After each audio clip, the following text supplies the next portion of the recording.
ലോകത്തിലെ ഏറ്റവും ചെലവേറിയ ഭവനത്തിലാണ് മുകേഷ് അംബാനിയും കുടുംബവും താമസിക്കുന്നത്. 600-ലേറെ ജീവനക്കാരാണ് അംബാനിയുടെ വസതിയായ ആന്റിലിയയിൽ അന്തേവാസികളായി ഉള്ളത്.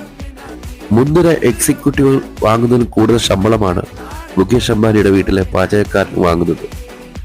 പ്രതിമാസം 2 ലക്ഷം രൂപയോളമാണ് മുകേഷ് അംബാനിയുടെ വീട്ടിലെ പാചകക്കാരന്റെ ശമ്പളം. അതായത് ഒരു വർഷം 24 ലക്ഷം രൂപ. പാചകക്കാർക്കായി ഒരു മാനേജറുണ്ട്. അദ്ദേഹത്തിന്റെ ശമ്പളം 5 ലക്ഷം രൂപയാണ്. ഈ വീട്ടിലെ എല്ലാ നിലയിലും ഒരു മാനേജർ വീതം കാര്യങ്ങളുടെ മേൽനോട്ട ചുമതല വഹിക്കുന്നുണ്ട്. ശമ്പളം മാത്രമല്ല, അംബാനിയുടെ വീട്ടിലെ ജീവനക്കാർക്കെല്ലാം ലൈഫ് ഇൻഷുറൻസ് പരിരക്ഷയും ആരോഗ്യ ഇൻഷുറൻസ് അടക്കം നിരവധി ആനുകൂല്യങ്ങളുണ്ട്. ഇത് കേട്ടപ്പോൾ നിങ്ങൾക്ക് തോന്നില്ലേ അംബാനിയുടെ വീട്ടിലെ പാചകക്കാരെങ്കിലും ആയാൽ മതിയെന്ന്?